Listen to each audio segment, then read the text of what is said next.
দেখতে পাচ্ছেন এটি হচ্ছে সাদা বাগানবিলাস। সাদা বাগানবিলাস খুবই আনকমন ছিল আমাদের দেশে, ধীরে ধীরে এটি আসলে কমন হওয়া শুরু করেছে।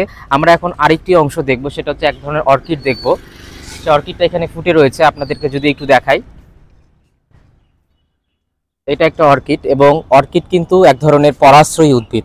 আমরা অনেকে পরজীবী এবং পরাশ্রয়ী এই দুটির মধ্যে খুব গোলমাল করে ফেলি। আমরা পরাশ্রয়ীকেও পরজীবী বলি। পরজীবী হচ্ছে সেই ধরনেরই ক্লাইম্বার বা সেই ধরনের আরোহী উদ্ভিদ যারা কিনা যে হোস্ট প্লান্ট রয়েছে সেখান থেকে নিউট্রিয়েন্টস নেবে এবং আস্তে আস্তে ওই গাছটার ক্ষতি সাধন করবে।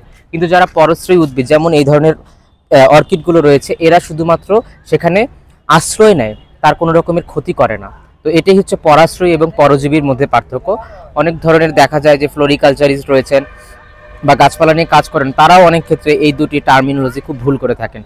তো আশা করি যে আপনারা যারা আজকের এই ভিডিওটি দেখলেন তারা কখনোই পরাশ্রয়ী এবং পরজীবী এই দুটির মধ্যে পার্থক্য করবেন না। পরজীবী যেমন স্বর্ণলতা, এটি কিন্তু পরজীবী, কিন্তু এটি পরাশ্রয়ী। কারণ স্বর্ণলতা যেমন গাছের ক্ষতি করে, এই ধরনের অর্কিড কোনো গাছের ক্ষতি করে না, তারা শুধুমাত্র আশ্রয় হিসেবে সেখানে অবস্থান করে।